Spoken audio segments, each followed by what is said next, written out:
바쁘게 살았지만 바쁨이 성과를 만든 적은 없었습니다. 오히려 멈춰섰을 때 회사는 움직였습니다. 오늘 이 이야기를 끝까지 듣는다면 당신도 알게 될 것입니다. 진짜 경영은 손이 아니라 머리로 하는 것임을 나는 숫자보다 기준이 먼저였다고 말하고 싶습니다. 사람들은 열심을 묻지만 나는 언제나 방향을 먼저 확인했습니다. 하루를 채우는 일은 쉽습니다. 인생을 바꾸는 질문은 어렵습니다. 지금의 한 시간이 내일의 구조를 만드는가? 그 질문이 나를 이끌었습니다. 젊은 시절 나도 남들처럼 바빴습니다. 아침부터 밤까지 뛰었습니다. 회의도 현장도 거래도 직접 챙겼습니다. 그렇게 1년을 보내고 나니 몸은 지쳤지만 회사는 제자리였습니다. 이상했습니다. 나는 이렇게 움직이는데 조직은 왜 멈춰 있는가? 그때 깨달았습니다.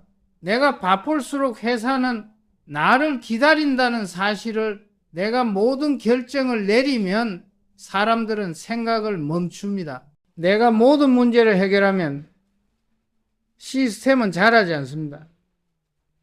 나는 회사를 키우는 게 아니라 회사를 내 몸에 묻고 있었던 것입니다. 그래서 멈췄습니다. 속도를 줄이고 질문을 늘렸습니다. 이 일은 왜 하는가? 이 사람은 왜 필요한가? 이 회의는 무엇을 남기는가? 질문이 쌓이자 불필요한 일들이 보였습니다.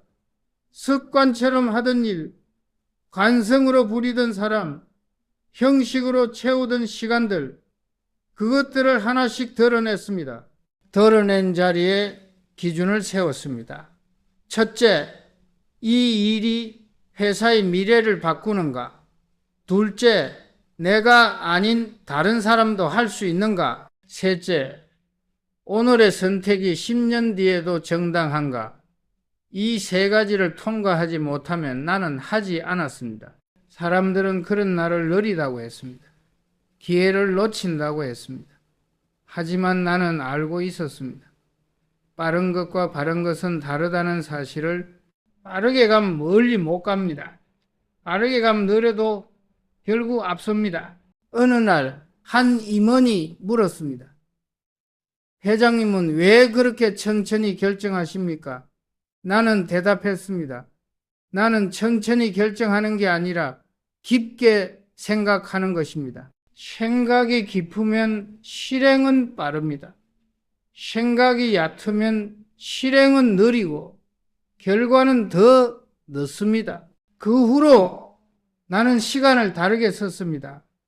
회의 시간을 40% 줄이고 사색 시간을 늘렸습니다. 보고서를 많이 받는 대신 본질을 묻는 질문을 많이 던졌습니다.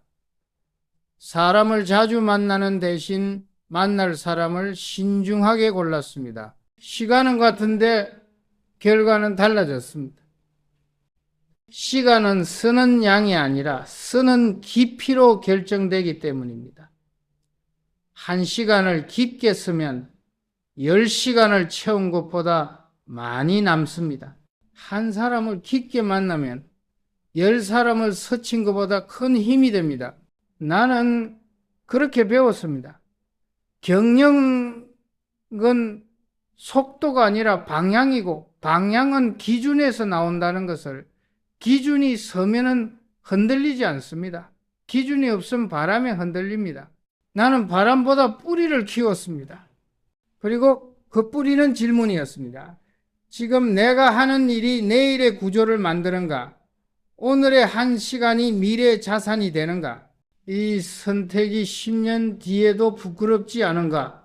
그 질문들이 나를 지켰습니다. 당신도 지금 바쁩니까? 그렇다면 한번 멈춰 보십시오. 당신의 바쁨이 무엇을 만드는지, 당신의 시간이 어디로 가는지, 그 질문이 당신을 바꿀 것입니다. 속도를 멈추고 기준을 세우는 것, 그것이 경영의 시작이었습니다. 젊은 날 나는 모든 일을 직접 처리했습니다. 서류도, 현장도, 거래도 내 손을 거치지 않으면 불안했습니다. 내 눈으로 확인하지 않으면 믿지 못했습니다. 그렇게 몇 년을 버텼습니다. 아니, 버틴 게 아니라 매달렸던 것입니다. 어느 날 문득 깨달았습니다. 내가 바쁠수록 조직은 멈추고 있었다는 사실을. 사람들은 내 지시를 기다렸습니다. 내 결정을 기다렸습니다. 내 확인을 기다렸습니다. 그 기다림 속에서 회사는 잘하지 않았습니다. 나는 변해야 했습니다. 손으로 하던 일을 머리로 바꿔야 했습니다. 내가 직접 하는 대신 사람을 키워야 했습니다.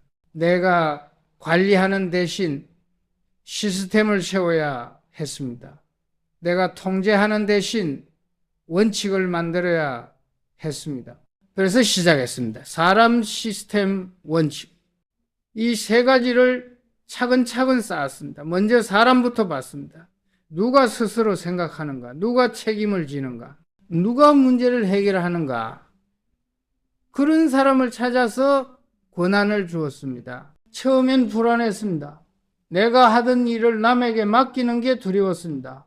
실수하면 어쩌나, 잘못되면 어쩌나. 하지만 나아줘야 잘합니다. 아이도 그렇고 조직도 그렇습니다. 내가 손을 놓아야 그들이 손을 뻗습니다. 그 다음은 시스템이었습니다. 사람은 흔들립니다. 감정도 있고 실수도 합니다. 하지만 시스템은 흔들리지 않습니다. 규칙은 공정하고 프로세스는 반복 가능합니다. 나는 일의 흐름을 설계했습니다. 누가 해도 같은 결과가 나오도록. 예를 들어 봅시다. 예전엔 내가 모든 계약서를 검토했습니다. 하루에 수십 건씩. 그러다 보니 정작 중요한 결정은 미뤄졌습니다. 그래서 바꿨습니다. 계약서 검토 기준을 만들고 담당자에게 권한을 주었습니다. 일정 금액 이하는 보고만 받고 이상은 내가 직접 봤습니다. 그러자 시간이 생겼습니다. 나는 더 중요한 일에 집중할 수 있었습니다. 미래 전략, 사람 양성, 시장 분석. 손으로 하던 일을 머리로 바꾸자 보이는 게 달라졌습니다. 나무가 아니라 숲이 보였습니다. 마지막은 원칙이었습니다. 사람도 중요하고 시스템도 중요하지만 그 둘을 지탱하는 건 원칙입니다. 원칙이 없으면은 사람은 흔들리고 시스템은 형식이 됩니다. 나는 세 가지 원칙을 세웠습니다. 첫째, 정직입니다. 거짓말은 단기 이익을 주지만 장기 신뢰를 깎습니다. 나는 손해를 봐도 정직하게 했습니다. 둘째, 품질입니다. 싸게 팔아서 많이 파는 것보다 좋은 것을 만들어서 오래 파는 게 낫습니다. 셋째, 사람입니다. 돈은 벌면 되지만 사람은 잃으면 못 구합니다. 이 세 가지 원칙은 흔들리지 않았습니다. 시장이 어려워도 경쟁이 치열해도 나는 이 원칙을 지켰습니다.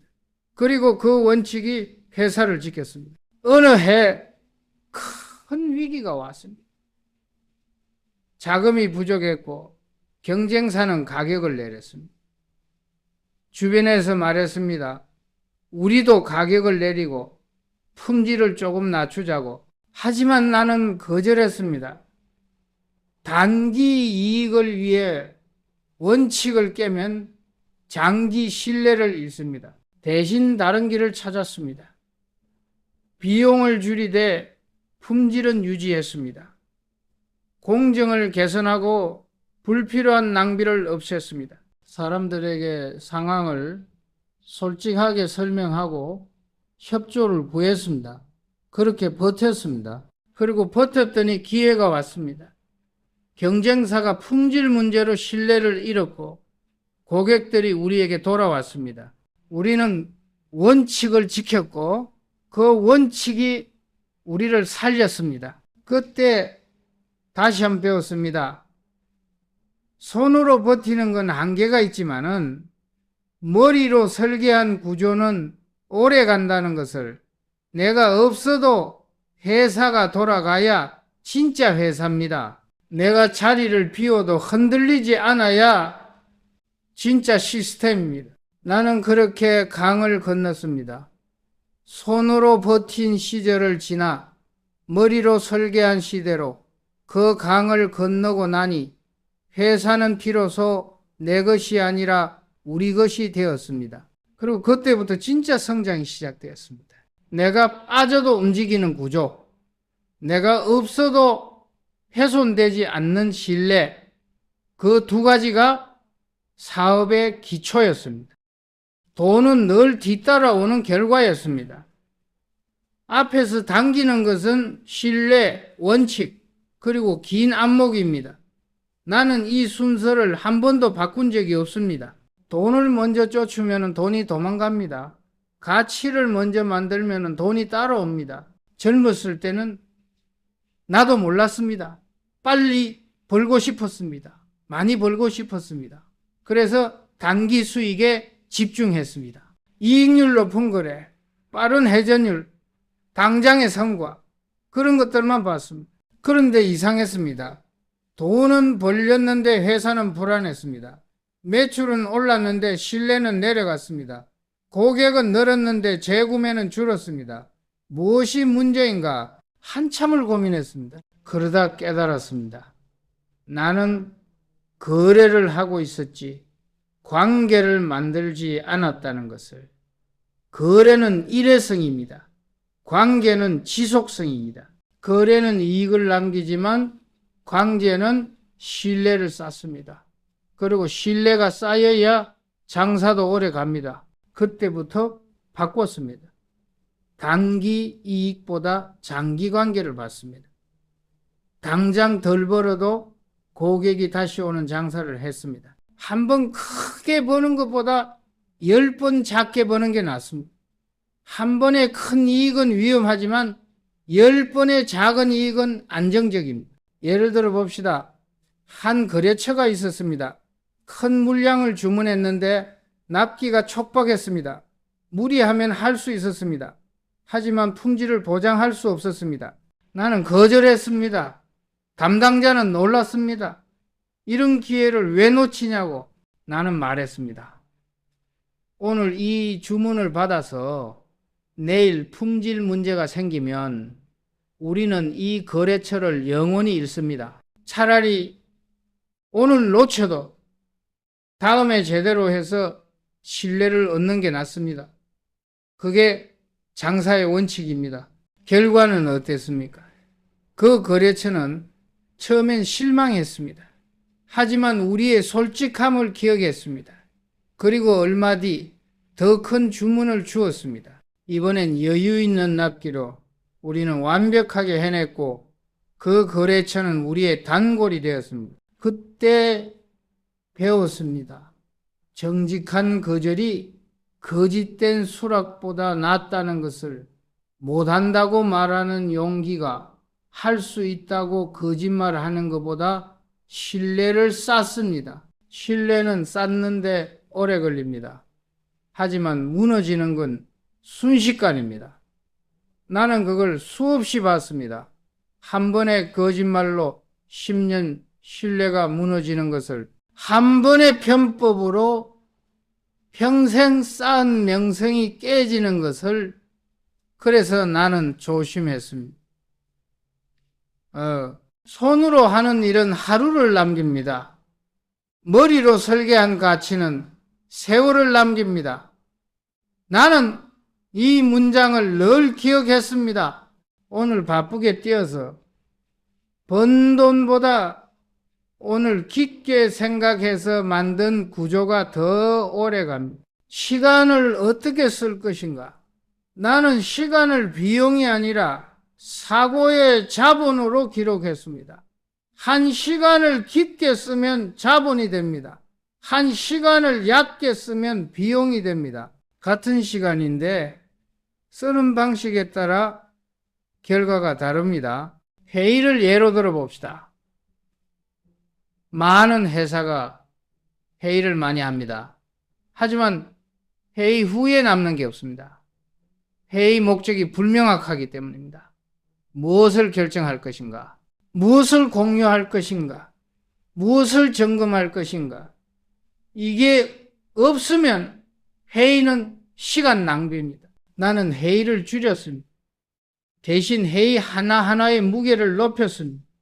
안건을 명확히 하고 자료를 미리 검토하고 결론을 반드시 냈습니다. 1시간 회의에서 평균 3가지 결정을 내렸습니다. 그리고 그 결정은 실행으로 이어졌습니다. 그러자 사람들이 달라졌습니다. 회의에 집중했습니다. 준비를 철저히 했습니다. 발언에 책임을 졌습니다. 회의가 줄었는데 오히려 성과는 늘었습니다. 시간의 밀도가 높아졌기 때문입니다. 나는 또 배웠습니다. 양이 아니라 질입니다. 많이 하는 게 아니라 깊게 하는 게 중요합니다. 10시간 분주함보다 1시간 집중이 더 큰 가치를 만듭니다. 그리고 그 가치의 핵심은 사람이었습니다. 결국 남는 건 사람입니다. 돈은 쓰면 없어지지만 사람은 관계로 남습니다. 기술은 낡지만 신뢰는 쌓입니다. 나는 사람에게 투자했습니다. 어떻게 투자했는가? 교육도 시켰고 기회도 주었습니다. 하지만 가장 중요한 건 믿음이었습니다. 내가 먼저 믿어야 그들도 스스로를 믿습니다. 내가 권한을 주어야 그들도 책임을 집니다. 나는 믿었고 그들은 보답했습니다. 물론 실패도 있었습니다. 믿었는데 배신당한 적도 있습니다. 기회를 주었는데 낭비한 사람도 있었습니다. 하지만 성공이 훨씬 많았습니다. 그리고 그 성공이 회사를 키웠습니다. 나는 이렇게 생각합니다. 경영은 확률의 게임입니다. 100번 해서 100번 성공할 수는 없습니다. 하지만 100번 해서 60번 성공하면 됩니다. 그 60번이 40번의 실패를 덮습니다. 그리고 그 60번은 신뢰와 원칙에서 나옵니다. 돈을 쫓지 마십시오. 가치를 만드십시오. 가치를 만들면 돈은 따라옵니다. 이익을 먼저 보지 마십시오. 신뢰를 먼저 쌓으십시오. 신뢰가 쌓이면 이익은 자연스럽습니다. 이게 내가 평생 지킨 경영의 순서였습니다. 돈은 결과이고 신뢰는 원인입니다. 시간은 비용이 아니라 사고의 자본입니다. 나는 일을 시작하기 전 늘 5가지를 점검했습니다. 이 5가지가 명확하지 않으면 나는 시작하지 않았습니다. 급한 일도 미뤘습니다. 중요해 보이는 일도 보류했습니다. 방향 없는 실행은 낭비이기 때문입니다. 첫 번째 질문은 목적이었습니다. 이 일이 낳을 변화는 무엇인가? 변화가 없는 일은 하지 않았습니다. 단순히 바쁘게 만드는 일, 형식을 채우는 일, 관성으로 하는 일, 그런 건 과감하게 드러냈습니다. 예를 들어 봅시다. 매주 하던 정례 보고가 있었습니다. 오래된 관행이었습니다. 모두가 당연하게 여겼습니다. 하지만 나는 물었습니다. 이 보고가 무엇을 바꾸는가? 의사결정에 도움이 되는가? 아니면 그냥 확인만 하는 자리인가? 답은 명확했습니다. 대부분 확인이었습니다. 변화는 없었습니다. 그래서 바꿨습니다. 주간 보고를 월간 보고로 전환하고 불필요한 보고서를 70% 축소했습니다. 대신 내용을 깊게 만들었습니다. 단순 수치가 아니라 분석과 제안을 담도록 했습니다. 회의 시간은 줄었지만 의미는 커졌습니다. 두 번째 질문은 대체 가능성이었습니다. 사람이 아닌 시스템이 대신할 수 있는가? 내가 직접 해야 하는 일인가? 아니면은 다른 사람도 할 수 있는가? 이 질문이 조직을 키웠습니다. 나는 알고 있었습니다. 내가 모든 걸 하면 조직은 자라지 않는다는 것을. 내가 결정하면 사람들은 생각을 멈춘다는 것을. 그래서 의도적으로 손을 뗐습니다. 할 수 있는 일도 시키고 맡길 수 있는 일은 넘겼습니다. 처음엔 불안했습니다. 내가 하면 2시간, 남이 하면 하루 걸립니다. 내가 하면 완벽하지만 남이 하면 실수가 있습니다. 하지만 기다렸습니다. 그리고 그 기다림 속에서 사람들은 자랐습니다. 어느 날 깨달았습니다. 내가 2시간 걸려서 완벽하게 한 일은 오늘만 완벽하다는 것을. 하지만 남에게 맡겨서 하루 걸린 일은 내일부터 그 사람이 2시간 만에 합니다. 그리고 그 사람이 또 다른 사람을 키웁니다. 세 번째 질문은 지속성이었습니다.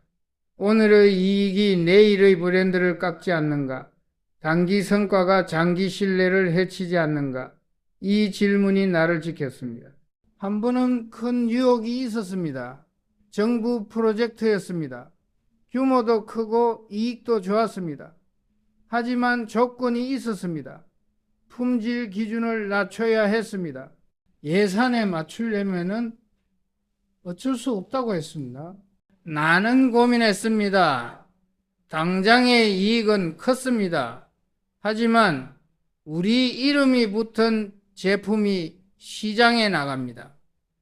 품질이 낮으면 우리 브랜드가 깎입니다. 그 손실은 얼마인가? 계산할 수 없을 만큼 큽니다. 그래서 거절했습니다. 주변에서 아까워했습니다. 하지만 나는 흔들리지 않았습니다. 오늘 번 돈으로 내일의 신뢰를 사는 건 어리석은 거래입니다. 나는 그런 거래를 하지 않았습니다. 네 번째 질문은 시간 배분이었습니다. 바쁨이 아니라 집중으로 설계되었는가? 이 일에 들이는 시간이 그 일의 중요도와 비례하는가? 이 질문이 내 하루를 바꿨습니다. 나는 시간을 기록했습니다. 어디에 얼마나 쓰는지. 그리고 분석했습니다. 중요한 일에 시간을 많이 쓰는가? 아니면은 급한 일에 시간을 뺏기는가? 결과는 충격이었습니다. 중요한 일은 전체 시간의 20%도 안 됐습니다. 나머지는 급한 일, 잡무, 예상 못한 일들이었습니다. 이건 잘못됐습니다. 급한 건 남에게 맡기고 중요한 건 내가 해야 합니다. 순서를 바꿨습니다. 먼저 중요한 일에 시간을 배정했습니다. 아침 2시간은 전략, 사람, 미래에 썼습니다.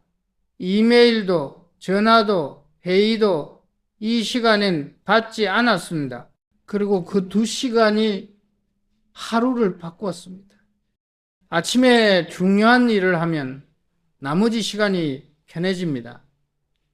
방향이 서 있으니 급한 일도 빠르게 처리됩니다. 하지만 아침에 잡무를 하면 하루 종일 쫓깁니다. 그리고 중요한 일은 밤에 하게 됩니다. 피곤한 머리로. 5번째 질문은 사람이었습니다. 거래를 하는가, 관계를 쌓는가, 이 사람과의 만남이 일회성인가, 지속성인가, 이 질문이 내 인맥을 바꿨습니다. 나는 사람을 많이 만났습니다. 하지만 어느 순간부터 만나는 사람을 줄였습니다. 대신 깊게 만났습니다. 한번 서치는 100명보다 10번 만나는 10명이 낫습니다. 관계는 횟수가 아니라 깊이로 만들어집니다. 그리고 관계를 대하는 태도를 바꿨습니다. 이 사람에게서 무엇을 얻을까가 아니라 이 사람에게 무엇을 줄까를 먼저 생각했습니다. 주는 사람이 결국 받습니다. 이게 인간관계의 원리입니다. 두려움은 피하지 않았습니다. 시장이 흔들릴 때 경쟁이 치열할 때, 위기가 올 때, 그럴 때 나는 멈추지 않았습니다. 작게라도 전진했습니다. 멈추면 더 무서워지기 때문입니다. 위기 속에서도 할 수 있는 일은 있습니다. 큰 투자는 못해도 작은 개선은 할 수 있습니다.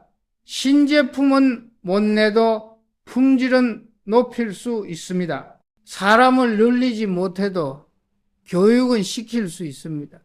나는 그 작은 것들을 했습니다. 그리고 그 작은 전진이 쌓여서 큰 변화가 됐습니다. 위기가 지나고 나니 우리는 경쟁사보다 앞서 있었습니다. 그들이 멈춘 동안 우리는 조금씩 갔습니다. 그 조금이 큰 차이를 만들었습니다. 물론 멈춘 적도 있습니다. 하지만 그 멈춤은 두려움이 아니라 정열이었습니다. 더 크게 가기 위해 방향을 다시 확인했습니다. 더 멀리 가기 위해 체력을 비축했습니다. 그런 멈춤은 필요합니다. 중요한 건 멈춤의 이유입니다. 두려워서 멈추는가? 준비하려고 멈추는가? 도망치려고 멈추는가? 도약하려고 멈추는가? 이유가 다르면 결과도 다릅니다.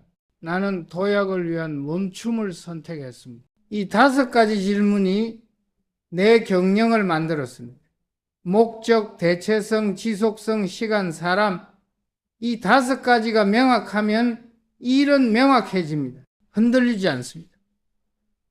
그리고 그 명확함이 결과를 만듭니다. 경영은 실행의 기술이 아니라 질문의 기술입니다. 좋은 질문이 좋은 답을 만듭니다. 나는 빠르게 벌기보다 바르게 남기기를 선택했습니다. 이게 내 경영의 결론입니다. 짧은 이익은 회사를 살찌우지 못합니다. 긴 신뢰가 회사를 세웁니다. 나는 이 원칙을 평생 지켰습니다. 젊었을 때는 빠른 성공을 꿈꿨습니다. 남들보다 빨리, 남들보다 많이. 그게 성공인 줄 알았습니다. 하지만 세월이 지나고 보니 그게 아니었습니다. 빠르게 간 사람은 빨리 지쳤고 많이 번 사람은 잃는 것도 많았습니다. 반면 바르게 간 사람은 느려도 멀리 갔습니다. 원칙을 지킨 회사는 작아도 오래 갔습니다. 나는 그걸 수없이 봤습니다. 그리고 배웠습니다. 속도가 아니라 방향이고 크기가 아니라 깊이라는 것을 바르게 한다는 건 무엇인가? 거짓을 말하지 않는 것입니다. 편법을 쓰지 않는 것입니다. 원칙을 굽히지 않는 것입니다. 쉬워 보이지만 가장 어렵습니다. 당장은 손해이기 때문입니다. 정직하게 말하면 거래를 잃습니다. 원칙을 지키면 기회를 놓칩니다. 편법을 거부하면 경쟁에서 밀립니다. 눈앞에 손해가 보입니다. 하지만 나는 참았습니다. 오늘의 작은 손해가 내일의 큰 이익을 부른다는 걸 알았기 때문입니다. 한 번은 큰 거래처를 잃을 뻔했습니다. 우리 제품에 작은 하자가 있었습니다. 눈에 잘 안 띄는 부분이었습니다. 숨기면 모를 수도 있었습니다. 담당자는 고민했습니다. 이 거래를 놓치면은 분기 실적이 어렵다고 나는 말했습니다. 알리고 손해를 봅시다. 숨기고 이익을 보는 것보다 알리고 신뢰를 얻는 게 낫습니다. 결과는 어땠습니까? 거래처는 화를 냈습니다. 하지만 우리의 정직함은 기억했습니다. 그리고 나중에 더 큰 신뢰로 돌아왔습니다. 바르게 가면 길게 갑니다. 이게 내가 발견한 법칙입니다. 길게 가려면 어떻게 해야 하는가? 단기를 희생하고 장기를 선택해야 합니다. 오늘의 이익을 포기하고 내일의 가치를 쌓아야 합니다. 많은 사람이 이걸 못합니다. 오늘이 급하기 때문입니다. 당장 매출이 필요하고 당장 성과가 필요합니다. 그래서 눈앞의 것을 잡습니다. 하지만 눈앞의 것만 잡으면은 먼 곳은 못 갑니다. 나는 다르게 했습니다. 당장 필요해도 바르지 않으면 하지 않았습니다. 당장 이익이 나도 장기의 손해면 거절했습니다. 그 선택이 쌓여서 회사의 체질이 됐습니다. 우리는 단기 이익보다 장기 신뢰를 선택하는 회사가 된 것입니다. 그리고 그 체질이 위기를 이겨냈습니다. 시장이 어려울 때 경쟁사들은 무너졌습니다.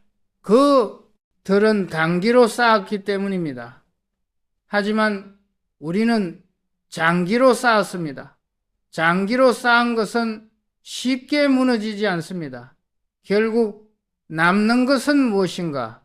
돈의 총합이 아니라 사람의 총합입니다. 내가 번 돈을 쓰면 없어집니다. 하지만 내가 만난 사람은 관계로 남습니다. 내가 쌓은 신뢰는 자산으로 남습니다. 나는 평생 사람을 모았습니다. 좋은 사람, 정직한 사람, 원칙 있는 사람, 그런 사람들과 함께 일했습니다. 그리고 그 사람들이 회사를 키웠습니다.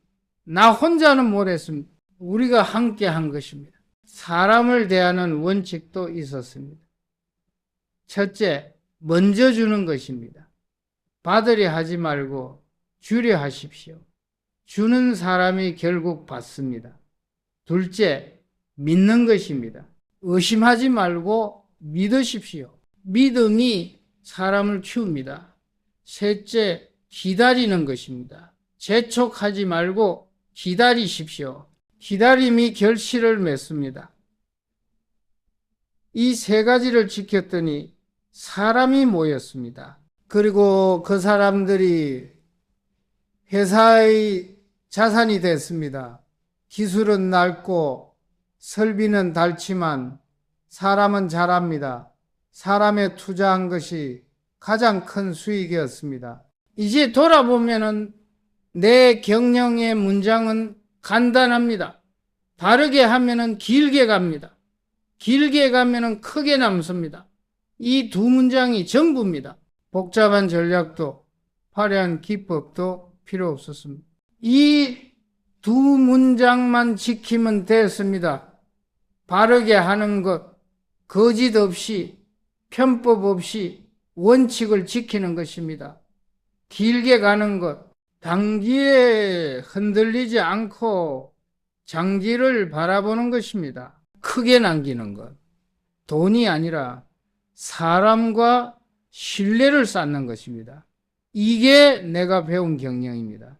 당신에게도 묻고 싶습니다. 당신은 무엇을 선택할 것입니까? 빠른 것입니까? 바른 것입니까? 많은 것입니까? 옳은 것입니까? 오늘의 이익입니까?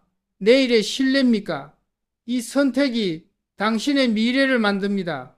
나는 선택했습니다. 바름, 길이, 사람, 이 세 가지를 선택했습니다. 그리고 후회하지 않습니다. 내가 만든 회사는 내가 없어도 서 있습니다. 내가 쌓은 신뢰는 세월이 지나도 남아 있습니다. 이것이 내가 남긴 것입니다. 마지막으로 당신에게 남기고 싶은 말이 있습니다. 경영은 기술이 아닙니다. 경영은 철학입니다. 어떻게 할 것인가 보다 왜 하는가가 중요합니다. 방법보다 방향이 중요합니다. 그 방향을 잡는 것이 리더의 일입니다. 방향을 잡으려면 멈춰야 합니다.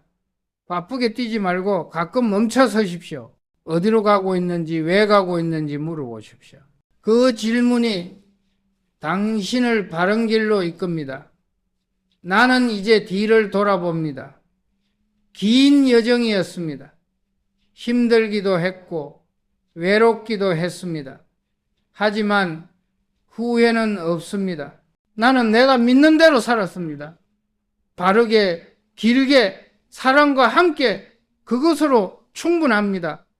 당신도 그렇게 살기를 바랍니다. 세상이 빠르다고 조급해하지 마십시오. 남들이 많이 번다고 초조해하지 마십시오. 당신의 속도로, 당신의 방식으로 바르게 가십시오. 그러면 결국 당신도 도착합니다. 당신이 가야 할 곳에. 내가 배운 경영은 이것입니다. 돈은 결과이고 신뢰는 원인입니다. 속도는 수단이고 방향은 목적입니다. 바르게 하면 길게 가고 길게 가면 크게 남습니다. 이 문장들을 기억하십시오.